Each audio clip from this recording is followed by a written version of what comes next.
ஏசாயா தீர்க்கதரிசன புஸ்தகம் 9ஆம் அதிகாரம் 6ஆம் வசனம். நம்ம எல்லாம் சேர்ந்து வாசிக்கலாம். 9:6 ஏசாயா. நமக்கு ஒரு பாலகன் பிறந்தார், நமக்கு ஒரு குமாரன் கொடுக்கப்பட்டார். கர்த்தத்துவம் அவர் தோளின் மேல் இருக்கும். அவர் நாமம் அதிசயமானவர், ஆலோசனை கர்த்தா, வல்லமுள்ள தேவன், நித்திய சமாதான பிரபு. அப்படியே கண்கள் மூடி உட்கார்ந்து அமைதியாக ஒரு சின்ன ஜெபம் செய்து தியானிக்கலாம். கர்த்தர் திருநாமம் கோடி கோடி, கர்த்தர் திருநாமம் கோடி கோடி. கனிந்துருகி மனம் வாடி வாடி, கங்குல் பகலன் பாடி பாடி மகிழ்வோமே மகிழ்வோமே. பேசும்படியார் கேட்கிறோம். இயேசு கிறிஸ்துவின் பரிசுத்த நாமத்திலே பிதாவே, ஆமென். இங்கே சொல்லப்படுகிறது, நமக்கு ஒரு குமாரன் பாலகன் பிறந்தார், நமக்கு ஒரு குமாரன் கொடுக்கப்பட்டார் என்று சொல்லி சொல்லப்பட்டு. ஒரு குழந்தைன்னு சொல்லும் போது யாராவது ஒரு தாயும் ஒரு தகப்பனும் இது எங்க குழந்தை அப்படின்பாங்க. இது எல்லாருக்குமே, நமக்கு இந்த குழந்தை யாருக்கு சொந்தமா? எனக்கு. நம்ம எல்லாருக்கும் அது குமாரன், நமக்கு எல்லாருக்கும் அது பாலகன் என்று சொல்லி சொல்லப்பட்டிருக்கு. இன்னும் உலகத்துக்காக கொடுத்தாரு பிதா, கொடுத்த அந்த குழந்தை அது எனக்கு சொந்தம். அந்த குழந்தை இல்லையா, யாருக்கோ பிறந்திருக்குல்ல, யோசேப்புக்கு பிறந்திருக்கு, மரியாளுக்கு பிறந்தது, எனக்கு கொடுக்கப்பட்டுச்சு. கரங்களை தட்டி கத்தர மகிமைப்போம். அல்லேலூயா. ஒரு குழந்தை வீட்டுல பிறந்தா என்ன உண்டாகும்? முதல்ல சந்தோஷம் உண்டாகும். காத்திருந்து அதை நம்ம பெற்றுக்கொள்வோம். அப்படியாக இந்த உலகத்துக்கு இந்த ரட்சிப்பை பெற்றுக் கொடுக்கும்படியா இந்த குழந்தை எனக்காக கொடுக்கப்பட்டுச்சு.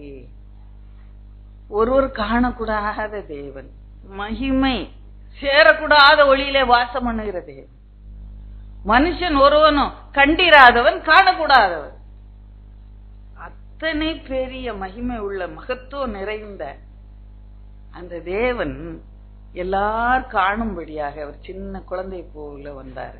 ஏன்னா அந்த மகிமையோட நம்ம அவரை பார்க்கவே முடியாது. அதனால சின்ன குழந்தைய போல மனுஷ ரூபம் எடுத்து நமக்காகவே கொடுக்கப்பட்ட. பாருங்க, இதுதான் ரட்சிப்பு. இது உங்களுக்கு சொந்தம், இது யாருக்கும் இல்லை, உனக்கு சொந்தம். இந்த குழந்தை எனக்கு வேணும், என் இருதயத்துல நான் அதை வைத்துக் கொள்ள வேண்டும் என்று வாஞ்சையோடு நம்ம காத்திருக்கோம். அவருடைய நாமம் முதலே சொல்லப்படுகிறது. ஏராள கோடி கோடி கோடி நாமங்கள் இருக்கிறது ஆண்டவருக்கு. இங்கே அதுல ஒரு 5 நாமங்கள் இங்கே சொல்லப்பட்டு இருக்கிற. பிறக்கும் முன்பதாக இந்த பாலகனுக்கு ஒரு குழந்தை பிறந்தா என்ன சந்தோஷம் உண்டாதுன்னு சொன்ன, ஒரு பேர் வைப்போம் உடனே இல்லையா? இதுக்கு ஒரு பேர் சூட்டப்பட்டு அவங்க அப்பாவே அதுக்கு பேர் வச்சு உலகத்துக்கு அனுப்புற. அது அந்த பேரு பார்ப்போம், நம்ம சேர்ந்து வாசிப்போம். அதிசயமானவர், ஆலோசனை கர்த்தா, வல்லமுள்ள தேவன், நித்திய பிதா, சமாதான பிரபு. இந்த 5 நாமங்களையும் பார்க்கும்போது பிதா, குமாரன், பரிசுத்த ஆவியை நம்ம அந்த திருத்துவத்தை அதுல உள்ளே நம்ம பார்க்கிறோம். ஆலோசனை கர்த்தா என்று சொல்லும்போது ஆவியானவரை குறிக்குது. சமாதான பிரபுன்னா இயேசு கிறிஸ்துவ குறிக்குது. வல்லமுள்ள தேவன், நித்திய பிதா, பிதாவை குறிக்கிறது. இந்த பேர்லயே அந்த குழந்தை தான், அது இயேசுதான். ஆனாலும் அதுல திருத்துவம் அடங்கி இருக்கிற பிதா, குமாரன், பரிசுத்த ஆவி மூவரும் அதுல அந்த நாமத்திலே பார்க்கும்போது ஒன்ன விட்டு ஒன்ன பிரிக்க முடியாது. பிதாவை விட்டு குமாரனை பிரிக்க முடியாது, ஆவியானவரை விட்டு பிதாவை பிரிக்க முடியாது. அப்படியே ஒன்னோட ஒன்று 3 இணைந்த திருத்துவம் அது ஒரு மகத்துவம். அதை நம்ம புரிந்து கொள்ளணும், அதை அப்படியே நம்ம ஏற்றுக்கொள்ளணும். கேள்வி கேட்டோம்னா நம்ம ஆசீர்வாதங்களை இழந்து இருப்போம். சின்ன குழந்தைக்கு அம்மா பாலை ஊட்டும் போது என்ன பண்ணா, அது அது பாட்டுக்கு வாயை திறந்து குடிக்கும். அம்மா கொடுக்கறது ஏதாவது கேள்வி கேட்குமா? சீனி பட்டியம்மா இது பேச தெரிஞ்ச குழந்தைய சொல்ல, அப்படியா பால் குடிக்கிற குழந்தைய நான் சொல்றேன் இல்ல, ஏமா விஷம் கலந்துட்டியா இல்லையா அப்படின்னு. ஏன்னா இன்னைக்கு இந்த காலத்துல அதுதான் ரொம்ப பெரிய பேச்சா இருக்கு. என்ன எப்படி அன்பு மாறி போகிறது என்று சொல்லி பார்க்கிறோம். ஆனா நம்ம கர்த்தர் ஒரு சின்ன குழந்தை போல வேதத்துல உள்ள வார்த்தைகள் அப்படியே நம்ம ஏற்றுக்கொள்ள வேண்டியது அவசியமா. அப்பதான் அந்த பூரண நமக்கு ஆசிரம். முதலாவது நம்ம அங்கே பார்க்கிறோம், முதல்ல அவர் பேர் என்னவா? அதிசயமானவர். அதிசயமானவர். நியாயாதிபதி புஸ்தகத்துல ஒரு பகுதி அங்கே இருக்கிறது. இது கர்த்தரை தன்னுடைய நாமத்தை அதிசயம் என்று சொல்லி சொல்லுகிறார். 13:18 வாசிப்போ. அதற்கு கர்த்தருடைய தூதனானவர்,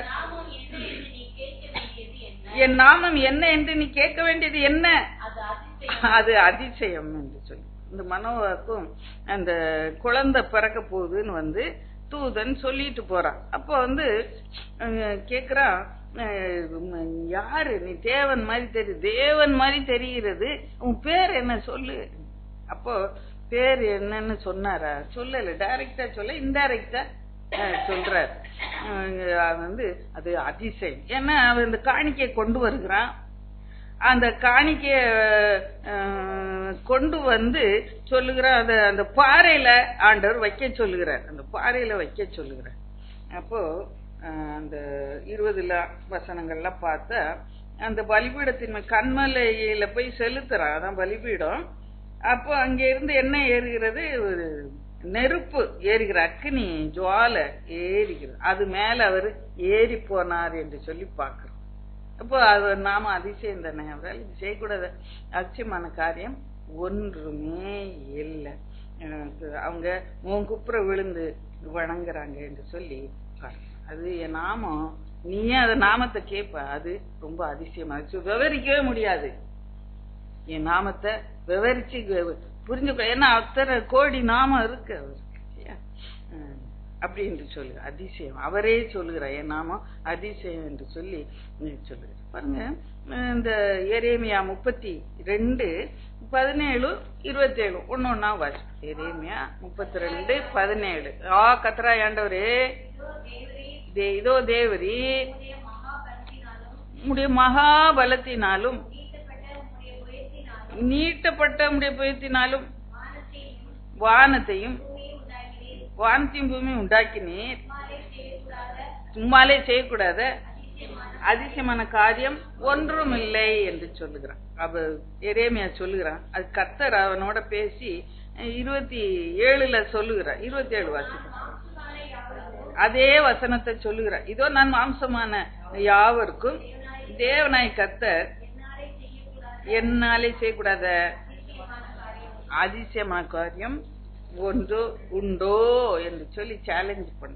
பாருங்க, கர்த்தருடைய நாம அதிசயம்னா ஏன் அப்படி அதிசயம் வச்சிருக்காங்கன்னு சொல்லும் போது, அவர் அதிசயங்களை செய்கிற தேவன். நம்ம வாஸ்த சங்கீதம் 77 வாஸ்தம் இல்லையா? அதிசயங்களை செய்கிற தேவன் நீரே என்று சங்கீதக்காரன் 77:14 அங்கே சொல்லுகிறத நம்ம பார்க்கிறோம். அதிசயங்களை செய்கிற தேவன் நீரே. வேற யாராலையும் செய்ய முடியாது. மந்திரம் வேணா செய்வான், வித்த வேணா செய்வான், மாயம் வேணா செய்வான். ஆனா அது கடந்து போயிரும். அது ஏமாத்து வித்தையாக தான் இருக்கும்.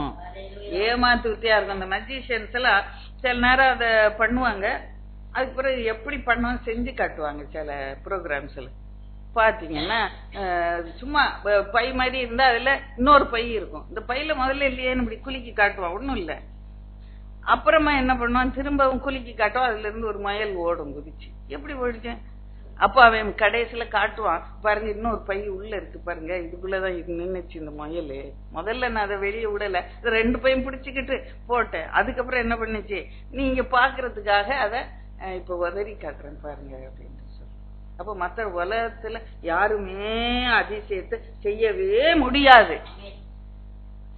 அந்த மோசே செய்யும் போது இந்த மந்திரக்காரங்களும் வந்து செஞ்சாங்க. ஆனா அவங்களால திரும்ப அந்த கோல் போட்டு இப்ப சர்ப்பமாயிடுச்சு. இவங்க பிடிச்சாங்க, மோசே பிடிச்சா அது சர்ப்பமாயிடுச்சு. ஆனா அவங்களால அப்புறமா செய்ய முடியல. தண்ணீரை ரத்தமா மாத்தினாங்க. ஆனா அப்புறம் ரத்தமா மாறினத தண்ணீரை அவங்களால மாத்த முடியல. இப்படியாக பல காரியங்கள் இல்ல, மந்திர வித்தையில ஒரு சில காரியங்களை செய்வாங்க. ஆனா நம்முடைய தேவன் அதிசயங்களை செய்கிற தேவன். ஹல்லேலூயா. நம்ம யோவான் 2ஆம் அதிகாரத்துல முற்பகுதியில முதல்ல ஒரு 10 வசனத்தை நம்ம பாக்குறோம். அங்கே என்ன இருக்கிறது? வெறும் தண்ணீர் தான் இருக்கு ஜாடியில. ஏன்னா அவங்களுக்கு இப்ப தேவையானது என்ன? அங்க திராட்சை ரசம் தான் தேவை. ஆனா அங்க இருக்கிறது என்ன? தண்ணி. அப்போ அந்த தண்ணிய அற்புதமாக அவரு திராட்சை ரசமாக மாட்டார். ஏதாவது செய்தார? மந்திரம் செஞ்சார? ஒன்னும் இல்ல.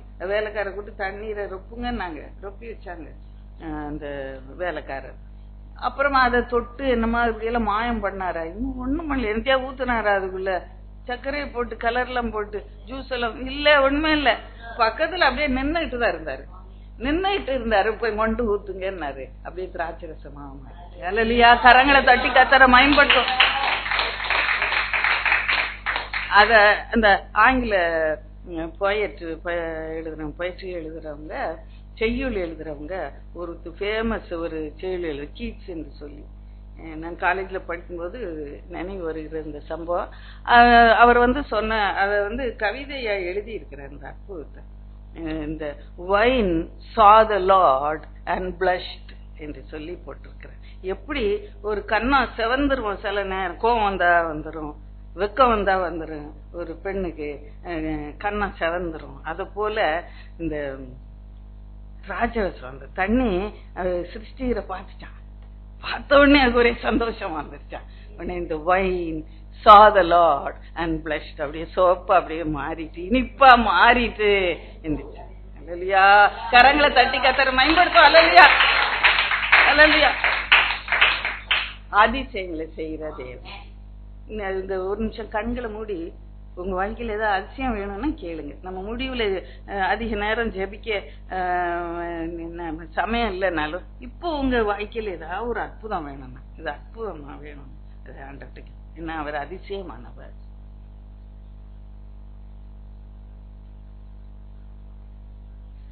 பெற்றுக்கொண்டீங்களா? நன்றி என்று சொல்லுங்க. ஹல்லேலூயா. அதிசயமானவர், மறந்தே போகாதீங்க. 2வது ஆலோசனை கர்த்தர். ஆலோசனை கர்த்தர். இப்ப பாருங்க, இந்த கர்த்தருடைய ஆலோசனைகள் எப்படி இருக்கிறது சொல்லி ஏசாயா 28:29 வாசிப்போம். 28:29 வாசிப்போம். இது சேனையின் கர்த்தராலே உண்டாயிற்று. அவர் ஆலோசனையில் ஆச்சரியமானவர், செயலில் மகத்துவமானவர். ஹல்லேலூயா. இந்த ஆலோசனையும் செயலும் ஒன்னோட ஒண்ணு இணைஞ்சு இருக்கணும். இந்த உலக மனுஷர் சில நேரம் ஆலோசனை சொல்லுவாங்க, அது படி நம்மால அநேக வேலை செய்ய முடியாது, செஞ்சா தோல்வி அடைஞ்சிருவான்ல. பாருங்க, ஏற்கனவே நான் அநேக சொல்லியிருப்பேன். ஒருவேளை இந்த கொக்கு எப்படி பிடிக்கணும்னா, அந்த ராத்திரி மரத்துல வந்து உட்காருமா. அப்போ ஒரு உருண்டை வெண்ணெய் எடுத்துட்டு போய் மரத்துல ஏறி தலையில வச்சிடணுமா. அப்ப தலையில வச்சிட்ட பிறகு காலையில என்ன சூரியன் வந்து உதிச்சு வரும்போது அந்த வெண்ணெய் மெல்ல உருகுமா. அப்படியே உருகி கண்ணுல எல்லாம் வழிஞ்சு கண்ணு தெரியாம போயிடுமா. அப்புறமா போய் ஏறி பிடிச்சிடலாம் அப்படின்னு. இந்த மனுஷனுடைய ஆலோசனை. என்னை டீஸ் பண்றதுக்காக நான் சின்ன பிள்ளையா இருக்கும்போது எங்க அண்ணன் என்ன அப்படித்தான் டீஸ் பண்ணுவாங்க. சரி அண்ணன், இன்னைக்கு எப்படியாவது போய் வெண்ணெய் ராத்திரி வச்சிடணும் அப்படின்னு நானும் சொல்லுவேன். அப்புறமா தான் யோசித்து பார்ப்பேன், இப்போ புத்தி நல்லா கொஞ்சம் வளர்ந்துருக்கு அப்படின்னு நினைக்கிறேன். அப்ப வெண்ணெய் வைக்கும் போதே அதை பிடிச்சிட்டு வந்துடலாம்ல. ஏன் வீணா ஒரு உருண்டை வெண்ணெய் வீணாக்குவானே. கர்த்தருடைய ஆலோசனைகள் ஆச்சரியமானவைகள், செயலிலே மகத்துவமானவர், அதை நிறைவேற்றி கொடுப்பார். உனக்கு ஒரு ஆலோசனை சொன்னா அதுபடியே நிறைவேற்றி. ஒரு சில ஆலோசனை கேட்பாங்க, அதுபடி செய்ய மாட்டாங்க. அது கர்த்தருடைய ஆலோசனை கேட்டு அதுபடி செய்யும் போது பூரண பெர்ஃபெக்ட் ஆசீர்வாதம் நமக்கு கிடைக்கும். பாருங்க, எப்படி என்று சொல்லும்போது வேதத்துல இருந்தே நான் எடுத்து சொல்லுகிறேன். நிக்கோதேமு என்னப்பட்ட ஒரு மனுஷன் அவன் வந்து கேட்டான். யோவான் 3:3 நீங்க ஒரு 10 வசனம் வாசித்தீங்கன்னா தெரியும். அப்போ அவர் சொல்லுகிறார், இயேசு சொல்லுகிறாரு, அவர்கிட்ட வந்து பேசும்போது சொல்லுகிறாரு, நீ வந்து மறுபடியும் ஒரு மனுஷன் பிறக்கணும் அப்படின்னு சொல்றாரு. அவனுக்கு அது கொஞ்சம் கூட புரியவே இல்லை. அது யூதனா இருந்தபடினால் பெரிய தலைவனா இருந்தான், போதகனா இருந்தான். அதனால அவனுக்கு புரியல. ரொம்ப கஷ்டப்பட்டு அதை அண்டர்ஸ்டாண்ட் பண்ணி நம்ம நீ பாக்குறோம், சிலுவை அடியில வந்து கடைசியில நிக்கிறத பாக்குறோம். அப்போ அந்த 3 வாசிக்கும் போது நிக்கோதேமு ஏற்றுக்கொண்டான கர்த்தரை இயேசுவ அப்படின்னு நினைப்பேன். ஆனா பாருங்க, சிலுவை கிட்ட யாருமே வர பயந்தாங்க இல்லையா? இன்னைக்கு வேற சம்பவம். அன்னைக்கு சிலுவையில் அப்பதான் அடிச்சு தொங்கிட்டு இருக்கிறாரு, உடம்ப இறக்கி இருக்கிறாரு. அந்த நேரம் சிலுவையோட வந்து தன்னை இணைத்துக் கொள்கிறத பாக்குறோம். யோவான் 19:49 வாசிப்போ. அங்க சிலுவை நிழல்ல அவனை பாக்குறான். கர்த்தருடைய ஆலோசனை ஏற்றுக்கொண்டான். இன்னொரு பறக்கணும், நீ ஞானஸ்நானம் எடுக்கணும். இன்னைக்கு அநேகருக்கு சொல்லுறோம், ஏற்றுக்கொள்றதே இல்லை. தங்களுக்கு கேடு உண்டாக தேவனுடைய ஆலோசனை தள்ளிவிட்டார்கள் என்று லூக்கா எழுதி வைத்திருக்கிறார். வாசிங்க. ஆரம்பத்திலே ஒரு ராத்திரியிலே இயேசுவினிடத்தில் வந்திருந்த நிக்கோதேமு என்பவன் வெள்ளை போலமும் கரிய போலமும் கலந்து 100 ராத்தல் கொண்டு வந்திருந்தான். அந்த அடக்கம் பண்ண போறாங்க இல்லையா? அப்ப வந்து 100 ராத்தல் அந்த வாசனை திரவியங்களை போலங்களை கொண்டு வந்து கொடுத்து அதோட சேர்த்து ஆண்டவருடைய சரீரத்தை அங்கே அடக்கம் பண்ணுகிறத பார்க்கிறோம். அப்போ கர்த்தரை அவன் ஏற்றுக்கொண்டானா? இயேசு கிறிஸ்து ரட்சர் என்று ஏற்றுக்கொண்டிருப்பான் என்று சொல்லி. அப்ப பாருங்க, நான் அது பாசிட்டிவா அதை சொன்னேன். யோவான் 19:49.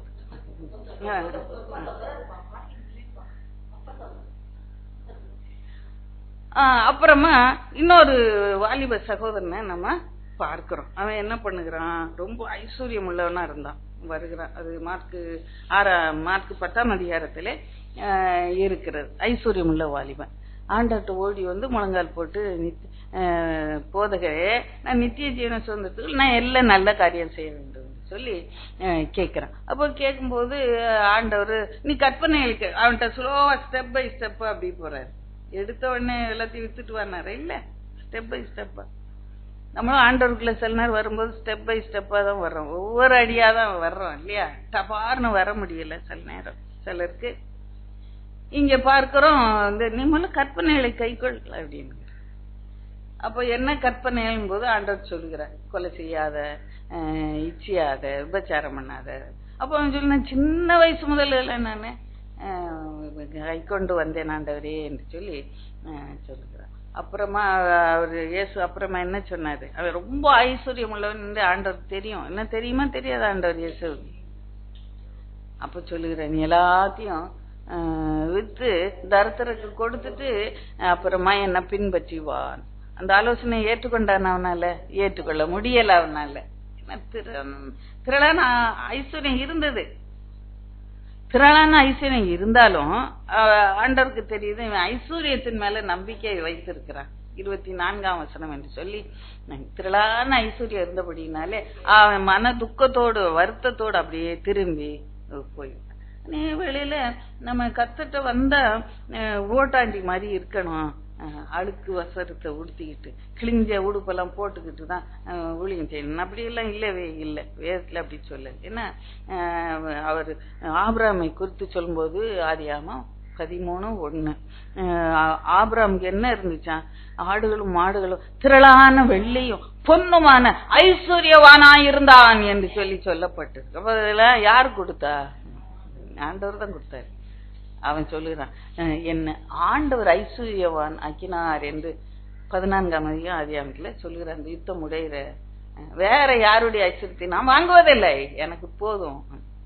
இப்ப கர்த்தர் ஐஸ்வர்யத்தை கொடுக்கிறவர், நம்ம அனுபவிக்கிறதுக்கு சகலவற்றையும் சம்பூர்ணமாய் கொடுக்கிற ஜீவனுள்ள தேவன் என்று சொல்லி 1 தீமோத்தேயு 6ஆம் அதிகாரத்திலே நம்ம வாசிக்கிறோம். அதனால பண ஆசையை மட்டும் வைக்காதீங்க என்று சொல்லி சொல்லுகிறார். பண ஆசையை வைக்காது. நம்ம ஒரு நாய்க்கு சோறு போடுற தட்டை எங்க வைப்போம்? நம்ம சாப்பிடுற மேசையில கொண்டு வைப்பீங்களா? மாட்டீங்க. அது வேணும். ஆனா நாய்க்கு சோறு போட, கோழிக்கு சோறு வைக்க ஒரு தட்டு வேணும் தான். ஆனா அது எங்க வைக்கணுமோ அங்க வச்சிடணும் இல்லையா? அப்ப பிரச்சனையே வராது. இன்றைக்கு அதுலதான் பிரச்சனை மனுஷருக்கு. அளவுக்கு மிஞ்சி ஐஸ்வர்யத்தை கள்ளத்தனமாவ திருடியாது, ஏமாத்தியாது, கொலை செய்த, எப்படியோ அதை சேர்த்துறணும்.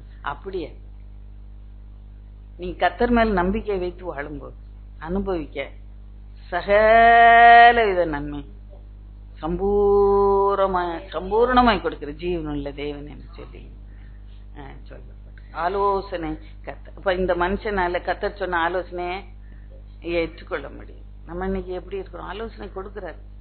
அந்த ஏசாயா நம்ம வாசித்த அந்த முதல் வசனத்துல இந்த 28, 29 வாஸ்தவம். ஆலோசனையில ஆச்சரியமானவர், செயலிலே மகத்துவம். அது சொன்னா அதை செஞ்சு காட்டுவாரு. பாருங்க அதுல என்ன ஆலோசனை சொல்லுகிறார். உழவனுக்கு எப்படி போதிக்கிறார் என்று சொல்லி சொல்லப்பட்டது. உழுது முதல்ல இன்னைக்கு உழு அப்படின்பாரு, அப்புறம் உழுவான். உழுதுகிட்டேவா இருப்பான் தினம்? இல்ல, அடுத்த நாள் என்ன பண்ணும்? பரம்படிப்பான், அதாவது லெவல் பண்ணுவான். அதுக்கப்புறமா கொத்தி நிறவி சரியா பாத்தி பிடிச்சு எதை தூவணுமோ எல்லாத்தையும் தூவ முடியாது. சில இதை விதைக்கணும். அதெல்லாம் யாரு கத்து கொடுக்கிறார்? தேவன், சேனையின் கர்த்தர் என்று சொல்லி நம்ம படுகிற பாடுகள், நம்ம படுகிற பிரயாசத்திலே அவர் கண்கள் பதிக்கப்பட்டவைகளாயிருக்கிறது. நான் செய்யற அந்த சின்ன வேலையை பாக்குறாருமா, உனக்கு ஆண்டவர் தான் அதுக்கு ஆலோசனை கொடுக்க. அந்த ஆலோசனையை நம்ம கேட்கும் போது நம்மளால சம்பூர்ணமா கர்த்தருக்குள்ளே ஜீவிக்க முடியும். அவர் அதை நமக்கு ஆலோசனை கர்த்தர்ட்ட எதனா கேட்டீங்கன்னா அதுபடி நீங்க செய்ய வேண்டியது அவசியமாய் அல்ல தட்டாதீங்க. சங்கீதக்காரன் சொல்லுகிறான், எனக்கு ஆலோசனை தந்த கர்த்தரை நான் துதிப்பேன். சங்கீதம் 16:7 அப்படியாவது சொல்லு. கர்த்தர்ட்ட தான் ஆலோசனை கேட்டு கேட்டு கேட்டு ஒவ்வொன்றையும் அவர் செய்யறத பார்க்கிறோம். 1 சாமுவேல் 23:1 அங்கே பாரு, 1 இருந்து 10ஆம் வசனம் வரைக்கும் வாசித்து பாருங்க.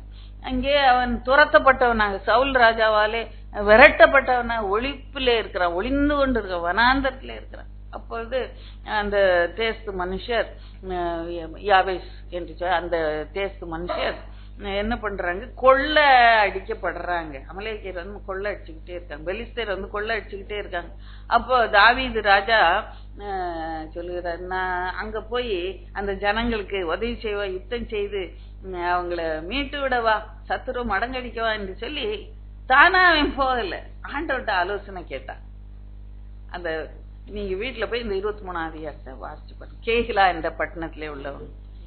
அப்போ ஆண்டவர் ஆலோசனை வருது, நீ போ என்று சொல்லி சொல்லுங்க. உடனே சந்தோஷமா யுத்தத்துக்கு புறப்பட்டு போய் அந்த யுத்தத்தை செய்து வெற்றியை பெற்றுக் கொள்ளுகிறான். அப்ப வெற்றியை பெற்ற அந்த இரவுல அங்க தங்கி இருக்கிறாங்க.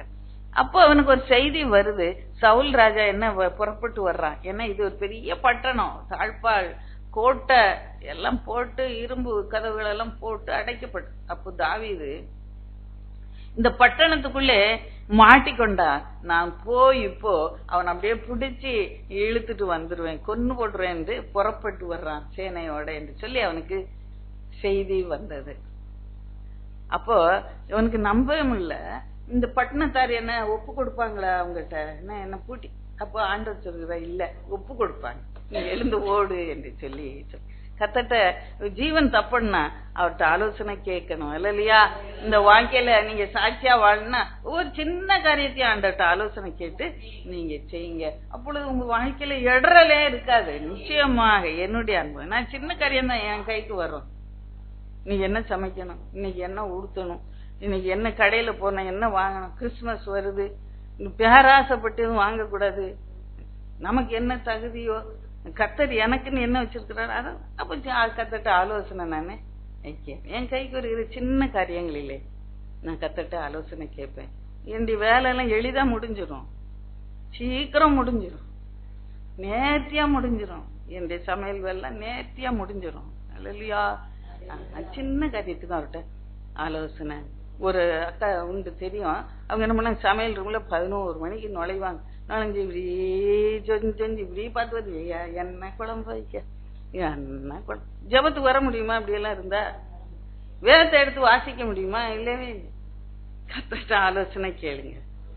கர்த்தருடைய குரல் சொல்லிக்கிட்டே இதை செய் இதை செய், அங்க எதுவும் தீயாது, கரிஞ்சு போகாது, அத பாரு அப்படின்ற. நீ இங்க திரும்பி அதையோ பண்ணிக்கிட்டு இருப்ப, சுத்திக்கிட்டு வெட்டிக்கிட்டு பாரு, அது இங்க பாரு, காய் கரெக்டா இறக்கி வைக்க முடியும். ஒரு குரல் உன்னோட பேசிக்கிட்டே இருக்கும். இல்லையா? நீ அப்படி ஆலோசனை கேட்டு நீ அதுபடி செய்வேன்னு தெரிஞ்ச ஆலோசனை சொல்லுவார். அவர் அதிசயங்களை செய்கிறவர்னு நீ விசுவாசத்தா உனக்கு அதிசயம் செய்வார். அதிசயம் செய்ய மாட்டாருன்னு சொன்னா அதிசயம் செய்ய மாட்டாரு, தேவையில்லை.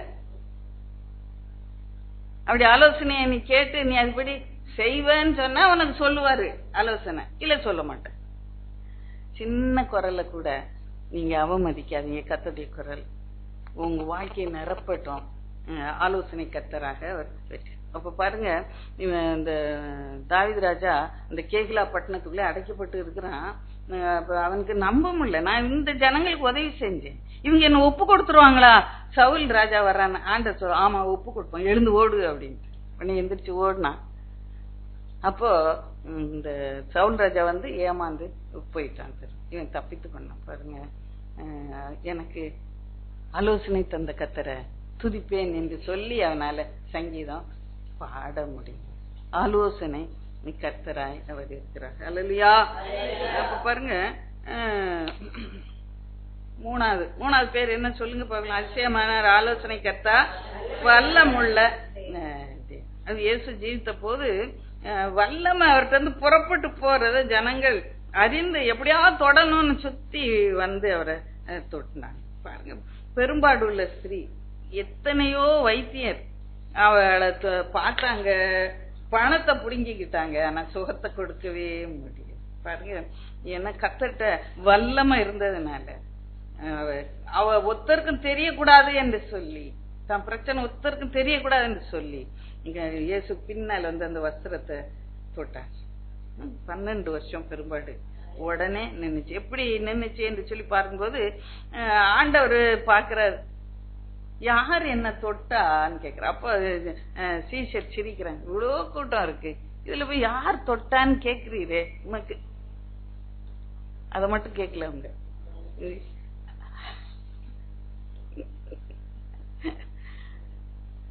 ஏன் அப்படி கேக்குறீரு? இல்ல, என்ன ஒருவர் தொட்டது உண்டு, ஏன்னா என்னிலிருந்து வல்லமை புறப்பட்டதை நான் அறிந்தேன். வல்லமுள்ள தேவன், ஹல்லேலூயா. வல்லமுள்ள தேவன், ஹல்லேலூயா. அவர் சர்வ வல்லமுள்ள தேவன் தன்னையே சொல்லுகிறார். ஆதியாகமம் 17:1. ஆபிரகாம்ட்ட அந்த கடைசி கட்டம் 25 வருஷம் எல்லாம் முடிய போகுது, 24 வருஷம் ஆயிட்டு குழந்தை பிறக்க போகுது. அந்த கட்டத்துல வந்து ஆபிரகாமுக்கு நம்பிக்கையெல்லாம் போயிருக்கும் அதுக்குள்ள. ஏன்னா சொல்லுறான், 100 வயசு ஆயிடுச்சு, எனக்கு இன்னும் குழந்தை பிறக்குமா? சாராளுக்கு 90 வயசு ஆயிடுச்சு, இன்னும் அவளுக்கு குழந்தை பிறக்குமா? இஸ்மவேல் இருக்கிறான், அவன் பழைக்கட்டு வந்து 17ஆம் அதிகாரத்தை நீங்க அந்த கான்டெக்டோட வாசிப்பாங்க. அதனாலதான் முதல்ல ஆண்டவர் அந்த அதிகாரத்தை ஆரம்பிக்கும் போது 17:1 ஆரம்பிக்கும் போது, நான் சர்வ வல்லமுள்ள தேவன், எனக்கு முன்பா நடந்து கொண்டு உத்தமனாயிரு சொல்லிதான் அந்த இன்ட்ரோடக்ஷனை சொல்லிதான் அவர் சர்வ வல்லமுள்ள தேவன். எல்ஷடாய், அவர் நாமம் எல்ஷடாய் என்பது சர்வ வல்லமுள்ள தேவன். சர்வ வல்லமுள்ள தேவன் அங்கே எப்படி சொல்லப்பட்டிருக்கிறது சொல்லும் போது, எல்லாம் அவரால் கூடும், அவரால் செய்யக்கூடாத ஆச்சரியமான காரியம் ஒன்றுமே இல்லை, எண்ணி முடியாத அதிசயம், ஆராய்ந்து முடியாத பெரிய காரியங்களை செய்கிறார் என்று யோபு அவன் விசுவாச அறிக்கை செய்தான், அது பெற்றுக்கொண்டான். மன்னர்களே, எல்ஷடாய் ஒரு பக்கம் தாய் மாதிரி இருப்பாரு, அன்பு வேணும்ல ஒரு குழந்தைகளுக்கு தாய், அது ஊட்டணும், அதுக்கு தாய். ஒரு பக்கம் ஒரே அன்பா இருக்க கூடாது இல்ல, அதுக்கு கொஞ்சம் விளக்கெண்ணையும் கொடுக்கணும். அதுக்கு யார் வருவா? அப்பா வருவாரு. அப்பா கொடுத்தாலும் விளக்கெண்ணெய் குடிக்கும் இந்த பிள்ளை இல்லையா. எல்ஷடாய் ஒரு பக்கம் தாயை போல அன்பு, அடுத்த பக்கம் தகப்பனை போல ஒரு கண்டிப்பு. சர்வ வல்லமுள்ள இப்படியும் இருக்க முடியும், அப்படியும் அவரால் இருக்க முடியும். சர்வ வல்லமுள்ள தேவனாக அவரை அங்கே காண்கிறோம் 17:1. அதனாலதான் அவருக்கு 25 வருஷம் ஆனா கூட குழந்தைய கொடுக்க முடிந்தது. அவரு வல்லமுள்ள தேவனாக இருக்கிறார். பாருங்க, நம்ம வேதத்துல இயேசுவை குறித்து அதுல ஒரு உதாரணத்தை பார்க்கும்போது நம்ம பார்க்கிறோம். பெதஸ்தா குளம், நம்ம போன வாரம் கூட அதை தியானித்தோம். யோவான் சுவிசேஷம் 5ஆம் அதிகாரம் 1-14 வரைக்கும் பாத்தீங்கன்னா அங்கே ஒரு பெதஸ்தா குளம் இருக்கிறது. அதுல சூம்பன உறுப்பின உடையவங்க அநேகர் வியாதியஸ்தர் அந்த மண்டபத்துல படுத்திருப்பாங்க. அப்போ அங்கே வானம் திறக்கப்பட்டு திடீர்னு எப்போன்னு சொல்ல முடியாது, தூதன் இந்த குளத்தை கலக்குவார். அப்ப கலக்கும்போது முதல்ல யார் அந்த தண்ணிக்குள்ள இறங்குறாங்களோ அவங்க எப்பேற்பட்ட வியாதியா இருந்தாலும் சுகம் அடைவார்கள். அப்ப அங்கே ஒரு மனுஷன் 38 வருஷமாக பெரும் வியாதியோட இங்கே படுத்திருக்கிறான் மண்டபத்துல. கர்த்தருக்கு காத்திருக்கான், வானம் திறக்கணும், தூதன் வரணும், நான் சுகம் அடையணும் அந்த குளத்துல போய் சொல்லி நான் இங்கே காத்துக்கொண்டே வானத்தை பார்த்துக்கொண்டே காத்துக்கொண்டே. என்ன ஒரு பரிதாபமான நிலைமை. அங்கே யார் அந்த வல்லமுள்ள தேவன் வருகிறார். அந்த பாலகன்னு சொன்னாங்களே, உனக்காதான் கொடுக்கப்பட்ட அந்த பாலகன் என்று சொல்லப்பட்டவர் அங்கே நிற்கிறார். அவன் பக்கத்துல அவனை விசாரிக்கும்படியாக நிற்கிறார். என்ன விசாரிக்க யாரும் இல்ல அப்படின்னு நினைக்கிறீங்களோ? என்கிட்ட அன்பா பேச யாருமே இல்ல, எனக்கு இதெல்லாம் செய்து கொடுக்க யாருமே இல்ல நினைக்கிறீங்களா? இல்ல இல்ல, கர்த்தர் செய்தார். கர்த்தருடைய கரத்தை பார்த்தோமா, அந்த சைக்ளோன் அன்னைக்கு பார்த்தோமா, மரம் இப்படியும் விழல அப்படியும் இல்ல, அப்படியே விழுந்துச்சு. காத்து அடிச்சு இப்படி சொல்லிருச்சு அப்படி சொல்லிருச்சு, ஆனா அது என்ன ஒண்ணும் பாதிக்கவே இல்லை. வல்லமுள்ள தேவன். என்ன விசாரிக்க ஒருத்தரும் இல்லைன்னு யாருமே சொல்லாதீங்க. கர்த்தர் விசாரிக்கலன்னா இன்னைக்கு எல்லாரையும் நம்ம சொல்லிட்டு காது கடலுக்குள்ள கொண்டு அடிச்சிருக்கோம். கர்த்தர் என்ன விசாரித்தபடினாலே நான் இந்த ஜீவனோட நின்று கொண்டு இருக்கிறேன். ஹல்லேலூயா, ஹல்லேலூயா, ஹல்லேலூயா. கர்த்தர் வல்லமுடையவரா இன்றைக்கு நம்மோடு கூட இருந்தார், கூட வாசம் செய்கிறவர நம்மோடு வீட்டுல நம்ம கூட இருந்தாரு. ஹல்லேலூயா. அந்த மரத்தை முறிச்சு போட்ட காத்து ஒன்ன முறிக்கல இல்ல, அப்போ அது எவ்வளவு வல்லமான தேவன். ஹல்லேலூயா, ஹல்லேலூயா. ரோட்ல ஆனா ஒளிஞ்சு உன் தலையில உழலையே, காத்துக்கொண்ட வல்லமுள்ள அந்த விசாரிக்கும்படியா அந்த மனுஷனை விசாரிக்கும்படியாய் நிற்கிறார். உனக்கு சொஸ்தமாக வேண்டும் என்று விரும்புதாயா அப்படின்னு அவனுக்கு ஆமான்னு சொல்ல கூட தெரியல, பாவம் இல்லையா? அவனுடைய நிலைமை அப்படியா இருந்தது, அவனுடைய சூழ்நிலை அப்படியா இருந்தது. அவனுக்கு யாருமே உதவி செய்ய மாட்டான். இங்க ஒரு மனுஷன் கேக்குறான், இவன் எப்படி எனக்கு சோத்து கொடுப்பான்? இவன் நினைச்சிருப்பான் என் கூட இருந்து தூதன் குளத்தை கலக்கும் போது இந்த ஆள் ஒரு வேளை என்னை கொண்டு போய் உள்ள விட்டுருவான் அப்படின்னு நினைச்சு நான் சோமாயிருவேன் என்று நினைச்சு சொல்லுகிறான். குளம் கலக்கம் போகும்போது என்னை கொண்டு போய் விடுறதுக்கு யாரும் இல்ல. நம்முடைய வழிகள் பாருங்க எப்படியா இருக்கிறது, நம்முடைய புத்தி எப்படியா இருக்கிறது பாருங்க. இவர் சர்வ வல்லமுள்ள தேவன் என்று தன்னை குறித்து சொல்லுகிறத பார்க்கிறோம். பாருங்க, அந்த வானமும் திறக்க வேண்டாம், வானம் திறந்து நான் வந்துட்டேன், தூதன் கலக்கவும் வேண்டாம், இந்த குளம் கலங்கவும் வேண்டாம், உன்னை யாரும் தூக்கி கொண்டு போ விட வேண்டாம், நான் சர்வ வல்லமுள்ளதே, நீ எழுந்து உன் படுக்கை எடுத்து நட என்று சொல்ல கரங்களை தட்டி காத்தர மைமடு அலலுயா சாபர கரவா நகரம் ஒருவராய் பெரிய அதிசயங்களை வல்லமுடைய சொன்ன மாத்திரத்துல அவன் அப்படியே எழுந்து நடந்தான். நம்ம ஒரு மணி நேரம் உட்கார்ந்து இருந்தா கூட கார்ல இறங்கும் போது டபார்னு இறங்க முடியுமா? காலெல்லாம் அப்படியெல்லாம் பண்ணி இப்படி வளைச்சு அப்படி வச்சு இழுத்து விட்டு அப்புறம் நல்லா அப்படி நடப்போம் இல்லையா? அப்படி நடந்து போ. 38 வருஷமா படுத்தே கிடந்தவன் உடனே படுக்கையை எடுத்துக்கொண்டு அப்படியாக நடந்தான். கரங்களை தட்டி கத்தர மேம்படுத்தான். சர்வ வல்லமுள்ள தேவன் அவரால் எல்லாம் கூடும். பிசியோதெரபி கொடுக்கணும், கையை இழுத்து விடணும், அப்படியும் பலன் இல்லாம போறதும் இருக்கு இல்லையா? நம்ம கண் கூட பாக்குறோம். எவ்வளவு பிசியோதெரபி கொடுத்தாங்க. நடக்க முடிஞ்சா? இல்ல. என் சர்வ வல்லமுள்ளதே அல்லேலூயா என்னை நடக்க செய்வார், என்னை தேவாலயத்துக்கு கொண்டு போ. அடுத்த ஆலோசனை அவனுக்கு வருகிறது, அதிக கேடொன்று வராதுபடி இனி பாவம் செய்யாத சொல்லி ஒரு ஆலோசனை தேவாலயத்துக்கு கொடுத்துட்டு அங்கே போக பாருங்க. என் தேவனாலே எல்லாம் கூடும்.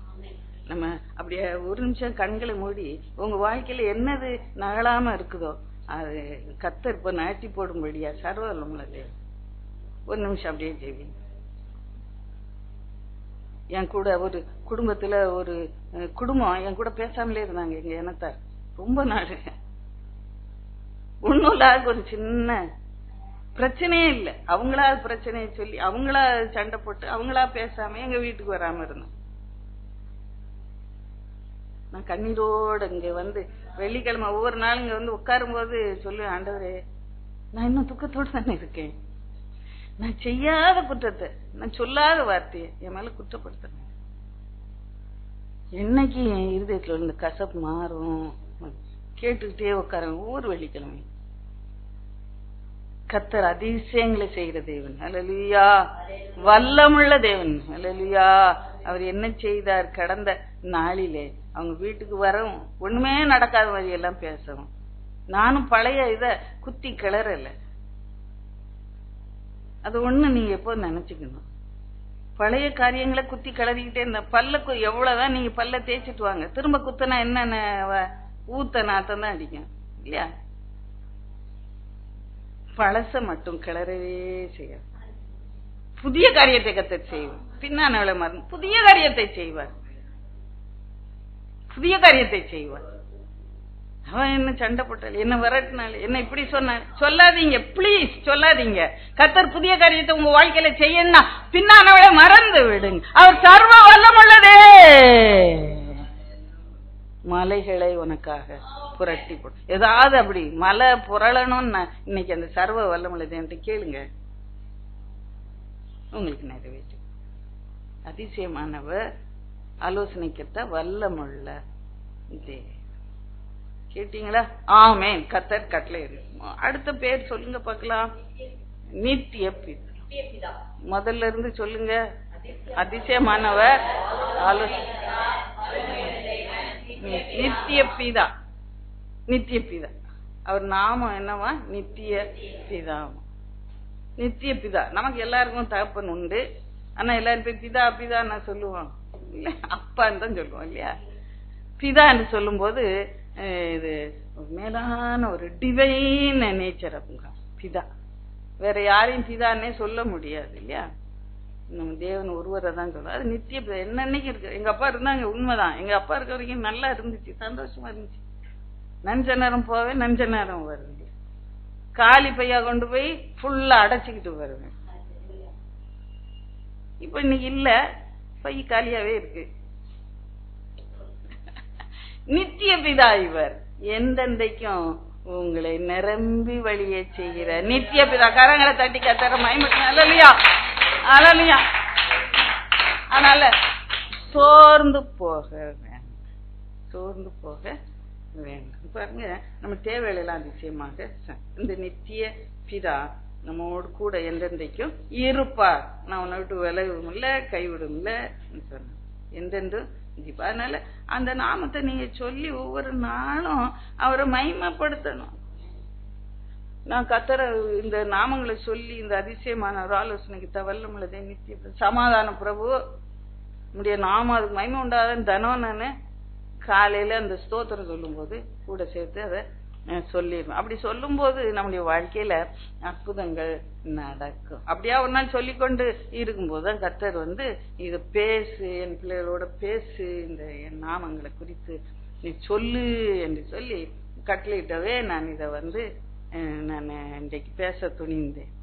பாருங்க, இது ரொம்ப ஆண்டுகள் முன்பு நான் பேசி இருக்கிறேன். ஆனா இன்னைக்கு இல்லை, நீங்க அன்னைக்கு வந்தவங்கள யாருமே இல்லை, ஷீலாக்கா மட்டும் இருக்காங்க. பொருளை நினைப்பு வச்சிருக்காங்களோ என்னமோ தெரியல. இந்த பேசியிருக்கிறேன் இந்த செய்திய. இன்னைக்கு எல்லாருக்கும் ஆசீர்வாதமா பேசுன்னு சொன்னேன்னா, இது ஆண்டரை சின்ன பிள்ளை சண்டே கிளாஸ் எடுக்கிற மாதிரி இருக்கு. நமக்கு ஒரு பாலன் பிறந்தா நமக்கு ஒரு சண்டே கிளாஸ் வசன மாதிரி பேச சொல்றீங்களேன்னு கேட்டேன். அப்படியே தான் கேட்டேன். 2 நாள் மொரட்டாட்டமா உட்கார்ந்துருந்தேன், நான் ஆயத்தப்படுத்த மாட்டேன்னு. வேற ஏதாவது ஆண்டவர் வசனம் தந்துருவாரான்னு அவர் சொல்லிட்டாருன்னா அப்புறமா சத்தம் முடிச்சிருக்கு, அப்படியே கப்புன்னு இருப்பாரு. அப்புறம் நீ பழையபடி அந்த அவரு எங்க விட்டாரோ அந்த இடத்துக்கு போனாதான் உங்களோட பேசுவாரு பாருங்க. அதனால என்ன தைரியமானான்னு பேசு. நித்திய பிதா, ஒரு பிதா என்ன செய்வாரு என்று சொல்லும் போது தூக்கி ஒன்னு சுமப்பாரா. அப்பா தூக்கி சுமந்தாங்கல்ல. எனக்கு இப்ப கூட நினைப்போம் அடிக்கடி, எங்க அப்பா எப்படி எல்லாம் நான் தொந்தரவு பண்ணிடுறேன். ஒரு நாள் ராத்திரி கரண்ட் போயிட்டு, நான் ரொம்ப சின்ன பிள்ளை இல்ல, 10 வயசு இருக்கும், தூங்கல, இப்படி இப்படி பண்ணி ஆதாளி பண்ணி என்ன பண்ணாங்க, எங்க அப்பா தோல்ல வச்சுக்கிட்டு என்ன அப்படியே ரோட்ல அப்படியே கொண்டு போய் சுத்தி சுத்தி சுத்தி கொண்டு வந்து கரண்ட் வர வரைக்கும் இப்ப நினைச்சு வெக்கப்படுறேன். ஐயோ அப்பாவை எப்படியெல்லாம் வந்து கஷ்டப்படுத்தணும் அப்படின்னு. அத சொல்ல கூட இல்லையா அப்பாட்ட ஒரு நாள் என்று சொல்லி நினைப்பது உண்டு. தூக்கி சுமப்பார். உலக பிரமாண தகப்பன் கொஞ்ச நாள் சுமந்தார், 10 வயசு வரைக்கும் சுமந்தார். அப்ப இன்னைக்கு முதிர் வயது ஆனவரை, நரை மயிறு ஆன பிறகும் என்னை சுமக்கிறவர், என்னை தப்பு வைக்கிறவர், என்னை ஏந்துகிறவர், என்னை வழி நடத்துறவர் என் நித்திய பிதா. ஹல்லேலூயா, ஹல்லேலூயா. கரங்களை தட்டி கத்தர மேம்படுத்த. ஹல்லேலூயா. என்ன தூக்கி சுமப்பார். உபாகமம் 1:31. நான் வேகமா சொல்லிட்டே போறேன், நீங்க பாருங்க. நீங்க இன்னும் பார்க்கும்போது அவர் இரக்கம் உள்ளவர். 103:13 இறக்கத்தை கர்த்தருக்கு பயந்தவர்களுக்கோ அவர் இறக்கம் செய்கிறார் என்று சொல்லி அவர்கிட்ட இருந்து இறக்கம். நம்ம உலக மனுஷர்கிட்ட ஏதாவது இறக்கம் கிடைச்சிச்சா என்னைக்காச்சும் ஒண்ணு கிடைக்காது இல்ல. இறக்கமா ஏதாவது சொல்லுவாங்க, பஸ்ல போய் உட்காந்தீங்கன்னா இடம் இல்லைன்னா இடிச்சு தள்ளுவாங்க, கியூல போய் நின்னீங்கன்னா முண்டி அடிச்சுக்கிட்டு தள்ளிக்கிட்டு போயிடுவாங்க. இறக்கமே இல்லாம இருக்கும், மிதிச்சிருவாங்க காலை. இன்றைக்கு என் தேவன் எனக்கு இரக்கம் செய்கிற லட்சணமுடைய மாறாத ஆண்டவரை இருக்கு பாருங்க. இன்னும் மல்கியா 3:17 ஒரு தகப்பன் தனக்கு ஊழியம் செய்யற மகனை கடாச்சிக்கிறது போல. கடாச்சிக்கிறதுன்னா என்னதுங்க? எங்க இனத்தாரில் ஒருத்தர் உண்டு, ஒரு சம்பந்தி, கடாச்சம், அவரு பேர் தேவ கடாச்சம். அப்ப அதுக்கு என்ன அர்த்தம்? நேற்று நைட்டு வாசிக்கும்போது லைட் எல்லாம் தியானம் பண்ணிட்டு அணைக்க போற நேரம், சரி அது என்ன இங்கிலீஷ்ல போட்டிருக்குன்னு பாத்துருவோம், நமக்கு சொல்ல தெரியலையே, கடாச்சோன்னா என்னன்னு சொல்ல தெரியலையே, இங்கிலீஷ் பைபிள். அது நான் அப்படியே ஸ்பேர் பண்ணேன், ஐ ஸ்பேர் யூ என்று சொல்லி ஒரு திருப்பத்துல போடப்பட்டு, ஸ்பேர் யூ எவ்வளோ ஆக்குனா நமக்கு வந்திருக்கணும். ஆனா அதுல இந்த தண்டனைக்கெல்லாம் தப்பு வைத்து உன்னை பிரியமான பிள்ளையாக ஏற்றுக்கொண்டு கடாட்சிக்கிற, உனக்கு விடுதலை தரு, உனக்கு ஆசீர்வாதத்தை தரு, உனக்கு சமானத்தை, உனக்கு என்ன கடாட்சிப்பாங்க. அல்லையா, இந்த உலகத்துல யாராவது நம்மளை கடாட்சிப்பாங்களா? நம்ம செஞ்ச தப்பெல்லாம் மன்னிச்சு இல்ல இல்ல, என்னைக்கு ஒரு நாள் தெரியாம சொன்ன வார்த்தை இன்னும் பிடிச்சு வச்சுக்கிட்டு நம்மளுக்கு நொய் பண்ணி குத்தி சாகுற வரைக்கும் நம்மளை கலாட்டா பண்ணி விட்டுருவாங்க. கடாட்சிக்கிற எந்த ஸ்பெஷல் சைல்டு. ஒரு பிள்ளைக்கு 2 பிள்ளைங்க இருக்காங்க அவங்க உங்க வீட்டுல, ஒரு பிள்ளைக்கு ஜுரம் வந்துட்டு, அப்ப என்ன பண்ணீங்க? நைட்டு எத்தனை வருஷம் போய் பாப்பீங்க? 3 வருஷம் போய் பாப்பீங்கல்ல, தொட்டு தொட்டு பாப்பீங்கல்ல, ஜுரம் வந்துச்சா இருக்கா போயிச்சா, மருந்து கொடுக்கணுமா, எப்ப தண்ணி குடி, இந்த ஹார்லிக்ஸ் குடி, குடுப்பீங்களா மாட்டீங்களா? சும்மா தூங்குற பிள்ளைய போய் தொட்டு பாப்பீங்களா? மாட்டீங்க. ஒன்னு அப்படியாக விசேஷ விதமாக உன் பலவீனங்களை அவர் குறித்து அறிந்து உன்னை விசாரிக்கிற தேவன் உன்னை கடாட்சிப்பார் என்று வசனம் சொல்லுது. எத்தனை நல்ல ஆண்டவர் பாருங்க. அவருடைய தன்மைகளை பார்க்கும்போது லூக்கா 11:13 பார்க்கிறோம்.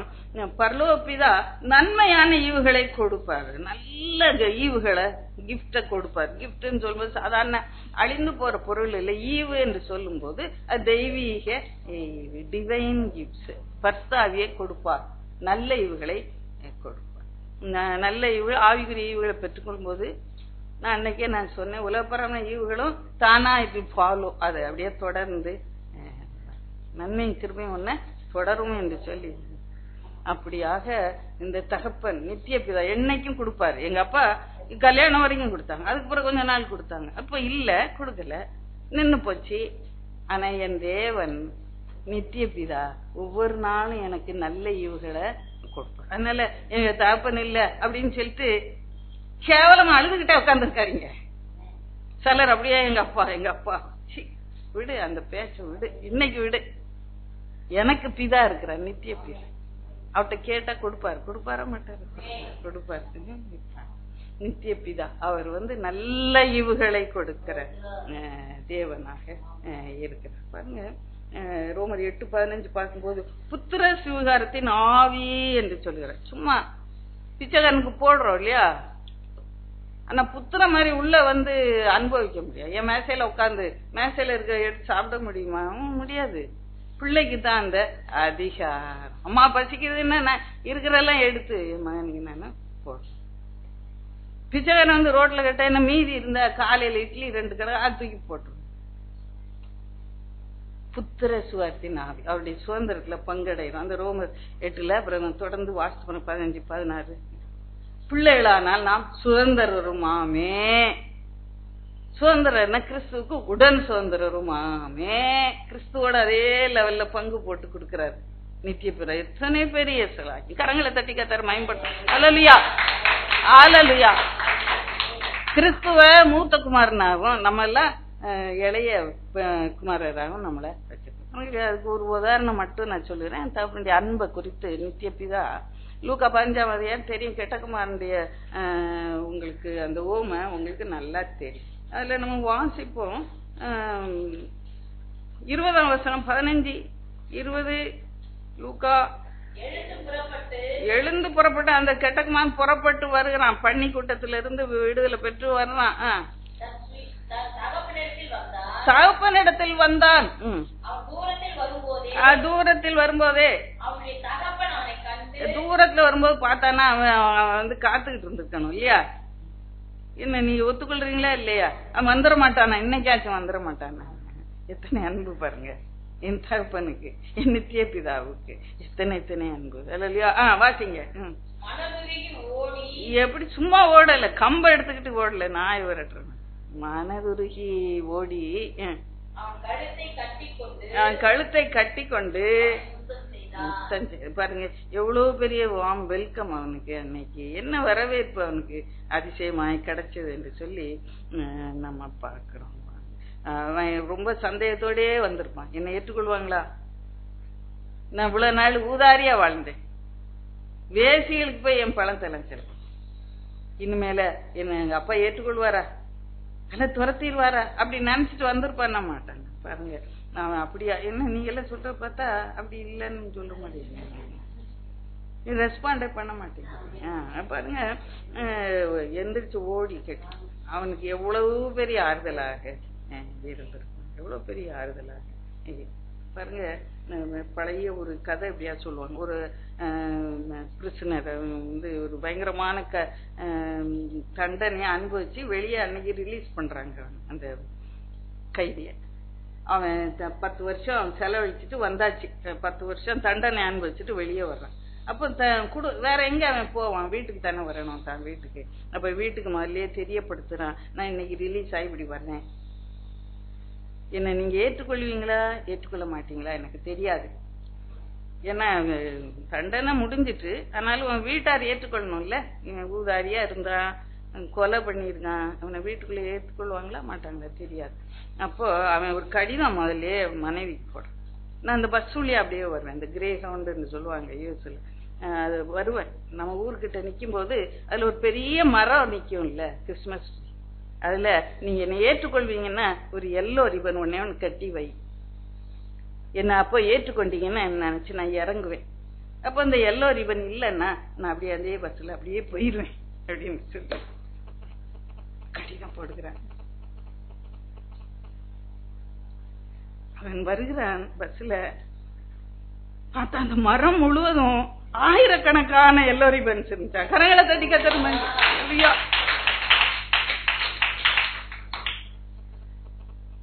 தேவனுடைய அன்பு அப்படியே நம்ம மன்னிக்கிற அன்பாக இருக்கிறது. இன்னைக்கு அன்பெல்லாம் மாறி போகுது, லாயல்ட்டி எல்லாம் மாறி போகுது. இவங்க காலில் விழுந்தவங்க அவங்க காலில் போய் விழுறாங்க. என் தேவனுடைய அன்பு ஒரு நாளும் மாறாது.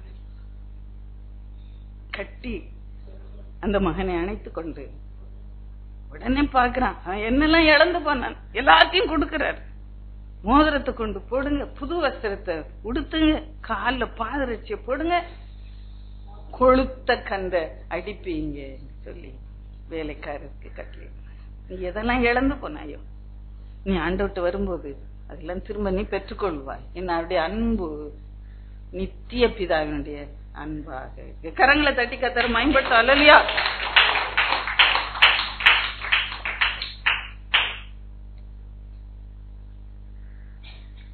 கடைசியா என்ன பேர்? முதல்ல இருந்து பேர் சொல்லிட்டு வாங்க. சமாதான பிரபு முதல்ல இருந்து சொல்லிட்டு வாங்க. அதிசயமான தேவன், நித்திய பிதா, சமாதான பிரபு. நம்முடைய வாழ்க்கையில அநேக சூழ்நிலையில நம்ம சமாதானத்தை இழந்து போறோம். ஆண்டவருடைய பிள்ளைகளா இருந்தாலும் கூட சூழ்நிலையை பார்க்கும்போது சமாதானத்தை இழந்து போறோம். சமாதான பிரபு, சமாதானத்தின் தேவன் அப்படின்னு இருக்கு. ஆனா அவருடைய நாமம் என்னவா? சமாதான பிரபு. அப்ப நான் நினைச்சீங்க ஆண்டவர் பிரபுன்னு போட்டிருக்கு, சமாதான தேவன் போட்டுக்கலாம்ல பிரபு அப்படின்னு சொல்லி. பிரபுன்னா என்னதுன்னு சொல்லும்போது இளவரசன், யுவராஜன், பட்டத்துக்கு இன்னதான் வர போறாரு யுவராஜன், சமாதான பிரபு என்று சொல்லி சொல்ல. நான் யோசிச்சு பார்த்தேன், அதுல என்ன தாற்பயம் நமக்கு தெரியாது. ஒருவேளை அப்பாவா இருந்தா, ராஜாவா இருந்தா சில லிமிடேஷன்ஸ் எல்லாம் இருக்கும். இப்படிதான் செய்யணும், இப்படிதான் போகணும், இதான் சாப்பிடணும், இப்படிதான் நியாயம் தீர்க்கணும், இப்படிதான் நடந்து வந்து இப்படிதான் உட்காரணும். யுவராஜாவை யாரும் கண்ட்ரோல் பண்ணவே முடியாது. அல்லையா? கரங்களை தட்டி கத்தர மயன்படுத்தா அல்லையா? சமாதான பிரபு அவர் என்னதான் வந்தாலும் உனக்கு சமாதானத்தை கொடுத்துதான். ராஜா ஒருவேளை லிமிடேஷன்ஸ் இருக்கும், நீ அன்னைக்கு அவனுக்கு கொடுக்கல, அதனால இவனுக்கு கொடுக்க கூடாது என்று சொல்லி மந்திரி மாதிரி தடுத்து நிறுத்துவான். யுவராஜா யார் என்ன யார் தடுக்கிற, நான் சமாதானத்தை கொடுத்துதான் அவர் ஆளுகை செய்கிறார். சமாதான காரணர் என்று சொல்லி சொல்ல. அந்த சமாதான பிரபு யுவராஜா இன்றைக்கு நம்ம ஒவ்வொரு வாழ்க்கையிலும் பூரண சமாதானத்தை தருவோம். ஒரு விஷயம் நம்ம கண்களை மூடி அந்த சமாதானத்தை நம்ம கேட்டு பெற்றுக்கொள்வோம். அப்புறம் தொடர்ந்து தியானிக்கும். இந்த சமாதானத்தை எனக்கு தாங்க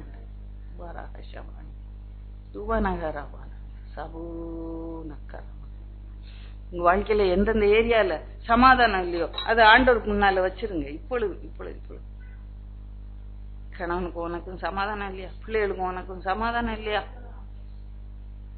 பணக்குறைவினால சமாதானம் இல்லையா? வியாதினால சமாதானம் இல்லையா? பாவத்தினால சமாதானம் இல்லையா? கணவன் பண்ணுகிற அட்டூழியத்தினால சமாதானம் இல்லையா? பிள்ளைகள் பண்ணுகிற அட்டூழியத்தினால சமாதானம் இல்லையா? இந்த இன்னைக்கு சமாதானத்தின் யுவராஜா உனக்கு சமாதானத்தை கொடுப்பார். ஹல்லேலூயா. கேட்டு பெற்றுக்கொள்ளுங்க. சமாதானத்தை தாங்கண்டாரு, எனக்கு சமாதானத்தை தான். சமாதானத்தை உட்கார்ந்து கொள்வோம். அது சமாதானத்தை எப்படி சம்பாதித்தார் என்று சொல்லி பாருங்க. கொலோசியர் 1:20 பார்க்கிறோம். இந்த சிலுவையில ரத்தத்தை சிந்தி சமாதானத்தை உண்டாக்கினார் என்று சொல்லி போடப்படும். உண்டாக்கினார் என்று சொல்லி போடும். He created peace. அதனால அந்த பீஸ் வேற யாரும் எடுக்க முடியாது, கொடுக்க முடியாது. யோவான் 14:27 இவ்விதமாக சொல்லுகிறது. ஏன்னா உங்க இதயம் கலங்காது இருக்கட்டும், இந்த உலகம் கொடுக்கிற பிரகாரம் நான் கொடுப்பதில்லை, என்னுடைய சமாதானத்தை நான் உங்களுக்கு தருவேன். இந்த உலகத்தினால கொஞ்ச நாள் சமாதானம் இருக்கலாம், ஆனா இந்த உலகம் கொடுக்க கூடாத தேவ சமானத்தை சிலுவையில சம்பாதித்த அந்த தேவ சமானத்தை இன்றைக்கு நம்ம ஒவ்வொருவருக்கும் அவர் நிச்சயமாகவே தருவார். பாருங்க, ஒரு சம்பவத்தை பார்ப்போம் என்றால் 5ஆம் அதிகாரம் மார்க்கு 5:34 வாசிப்போம். அந்த பெரும்பாடுள்ள ஸ்திரீ அங்கே நாம் பார்க்கிறோம். வாசிங்க.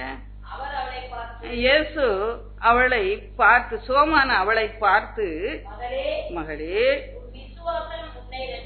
உன் விசுவாசம் உன்னை ரட்சித்தது, நீ சமாதானத்தோட போய் வேதனை நீங்கி சுகமாயிரு. பாருங்க, வேதனை இருக்கும்போது சமாதானம் இருக்குமா? நோய் இருக்கும்போது பெரும்பாடு 3 நாள் இருந்தாலே நமக்கு சமாதானம். இங்க 12 வருஷம் அந்த பெரும்பாடு. அதுல கர்த்தர் அவளுக்கு என்ன செய்தாரு? சுகத்தை கொடுத்து சமாதானத்தை தான். இன்னைக்கு நம்முடைய வியாதி, நிறைய பேருக்கு வியாதின்னு சொல்லி ஆஸ்பத்திரியில ஒரு சகோதரி கிடக்குறாங்கன்னு சொன்னாங்க. இந்த ஆஸ்பத்திரிக்கு போறாங்க, கண் ஆபரேஷன். இன்னும் ஆலிஸ் வீட்டுக்காரரு இன்னைக்கு அவங்க மனசுல சமாதானம் இருக்குமா? ஆலிஸ் மனசுல இங்கேயே துடிச்சுட்டு இருக்கும் பாருங்க. இப்படியாக வியாதி வரும்போது சமாதானத்தை இழந்து போக்குறோம். கர்த்தருடைய வல்லமை அவளை தொட்டவுடனே நீ சமாதானத்தோட போய் என்று சொல்லி அவராலே கொடுக்க முடிந்தது. அந்த சமாதானத்தை அவர் தான் ஓனர், ப்ரொப்ரைட்டரி எல்லாம் அவர்கிட்ட தான் இருக்கு. அது வேற யாரும் தொட முடியாது, கெடுக்கவும் முடியாது. உனக்கு கொடுத்துட்டாருன்னா அதை யாரும் கலங்கடிக்கும். அப்ப பாருங்க, வியாதியை நீக்கி சமாதானத்தை கொடுக்கிற சமாதான பிரபு. அப்படி தடுமாற குணமாக சிலுவையில அவர் நமக்கு காயப்பட்டு வார்னாலே அடி சாபம், பாவம், ரோகம் எதுவா இருந்தாலும் இன்னைக்கு நீக்கி போட்டு, சாபம் நீங்க செஞ்சிருக்க மாட்டீங்க, அது பரம்பரையா வருது. அந்த சாபத்தெல்லாம் முள்முடியில ஏற்றுக்கொண்டு உனக்கு சமாதானத்தை அவர் கொடுப்பார். அவரை நோக்கி பாருங்க. அப்ப பாருங்க, இந்த ஸ்திரீக்கு அப்படிதான் பிரச்சனைகள். அப்போ அவளுக்குள்ள விசுவாசம் இருந்து இந்த வல்லமுள்ள தேவனை, இந்த சமாதான பிரபுவை நம்ம விசுவாசிக்கணும். அப்படி வார்த்தையை விசுவாசிக்கணும். அப்போ நமக்கு பூர்ண சமாதானம். வேதத்தை நேசிக்கிறவர்களுக்கு மிகுந்த சமாதானம், அவர்களுக்கு இடரல் இல்லை. 119ஆம் அதிகாரம் சங்கீதம் 165ஆம் வசனம் அப்படியா சொல்லு. இன்னும் ஆவின் கனி, ஆவின் வரங்களை பெற்றுக்கொள்ளும் போது நமக்கு அந்த சமாதானத்தை பூரணமா நம்ம நமக்கு எப்படி அவர் கொடுப்பாரு? ஆவின் நிறைவினாலே அந்த சமாதானத்தை நமக்கு கொடுக்கும். உங்க இதையும் தத்தளித்து கொண்டு எதையாவது பிரச்சனை இல்லை, இளைப்பாறுதலே இல்லாம இருக்கணும், நீங்க வேற ஒன்னும் ஜபிக்க வேண்டாம். நீங்க கண்களை மூடி அபிஷேகத்துல அந்நிய பாஷையில் நிரம்பி கொஞ்ச நேரம் பேசுங்க. பூர்ண சமாதானம் உங்களை நிரப்புவதை உங்களால நிச்சயமாக காணும். பாருங்க, இன்னும் அநேக காரியங்கள் உண்டு. எனக்கு விவரமா பேச நேரம் இல்லை. 46ஆம் சங்கீதத்துல எனக்கு ரொம்ப ஃபேவரட் ஒரு அந்த பேசேஜ் ஒண்ணு, அதை எப்போதும் நான் சொல்லி ஆண்டவர்கிட்ட கேட்பேன். பாருங்க, சேனையின் 7ஆம் வசனம், சேனையின் கர்த்தர் நம்மோடு இருக்கிற யாக்கோபின் தேவன் நமக்கு உயர்ந்த அடைக்கலமானவர். அவர் என்ன பண்ணுகிறாராம்? பூமியிலே பால் கடிப்புகளை நடப்பிக்கிற கர்த்தருடைய செய்கைகளை வந்து பாருங்க. பூமியில பால் கடிப்பு இருக்குது, அழிவு, பால் கடிப்புனா டிஸ்ட்ராக்ஷன் இருக்கு. நம்ம என்ன பண்ணுகிறோம்? அவர் பூமியின் கடைமனை மட்டும் யுத்தங்களை ஓய பண்ணுகிறார். யுத்தம் இருக்கும்போது சமாதானம் இருக்குமா? இருக்க. யுத்தங்கள் ஓயும் போது சமாதானம் உண்டாகும். நம்முடைய வாழ்க்கையில இருக்கிற போராட்டங்கள் ஒழியும் போது நமக்கு சமாதானம் உண்டாகும். அது எப்படி அவர் செய்கிறார் என்று சொல்லி பாருகிற சேனையில் கர்த்தர் பூமியின் கடைமனை மட்டும் யுத்தங்களை ஓய பண்ணுகிறார். எப்படி? வில்லை ஒழிச்சிருவாரு. ஒருத்தர் வில்ல எடுத்துக்கிட்டு உன்னை குத்த வந்தானே வில்ல புடிங்கி உடைச்சு போட்டுருவாரு. இல்லையா? சமாதானம். வில்லு அது இனிமேல மேல வில்லு வராது. கர்த்தர் அவன் கையில இருந்து புடிங்கி வில்ல உடைச்சு போட்டு ஈட்டியை எடுத்துக்கிட்டு ஓங்கி உன்னை குத்த வர்றான், ஓங்கி குத்த வர்றான். அப்ப என்ன பண்ணுகிறாரு? அந்த ஈட்டிய புடுங்கி முறிச்சு போட்டுறாரு. அலலியா அலலியா. இந்த பித்தா தண்டி மரத்தை முறிச்சவர் அந்த வில்ல அம்ப ஒன்னாரு அவரால் முறிக்க முடியாது. உனக்கு விரோதமா அப்படி வருது இல்லையா? ரதங்களை வேகமா ரதத்துல ஏறி ஓடி வரான் ஒருத்தன், உன்னை குத்துறதுக்கு, உன்னை அழிக்கிறதுக்கு, உன்னை அடிக்கிறதுக்கு, உங்கூட சண்டை போட ரதத்துல ஏறி வரான் வேகமா.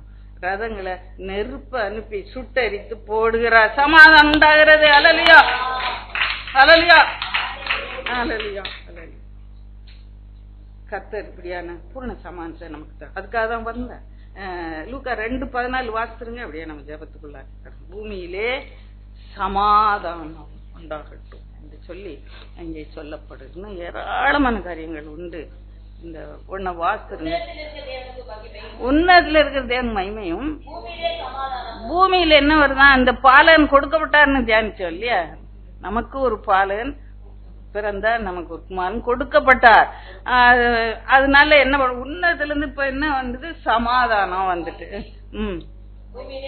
பூமியிலே சமாதானமும் மனுஷன் மேல் இருந்து தேவனை துதித்தார்கள் என்று சொல்லி இந்த சமாந்தி கர்த்தர் நமக்கு ஒவ்வொருவருக்கும் தருவாராக. நம்ம அப்படியே ஜபத்துக்குள்ள கடந்து போவோம். அந்த வசனத்தை இன்னொரு வட்டம் நம்ம வாசிப்போம். 9:6 நானே ஆரம்பிக்கும் போது இந்த வசனத்தை எடுக்கும்போது வரல. அது 9:6 ஏசாயா எல்லாம் சேர்ந்து வாசிப்போம். நமக்கு ஒரு பாலகன் பிறந்தார், நமக்கு ஒரு மகன் கொடுக்கப்பட்டார், கர்த்தத்துவம் அவர் தோளின் மேல் இருக்கும், அவர் நாமம் அதிசயமானவர், ஆலோசனை கர்த்தர், வல்லமுள்ள தேவன், நித்திய பிதா, சமாதான பிரபு எனப்படும். ஆமென். ஜபத்துக்குள்ளாய் கடந்து போறோம்.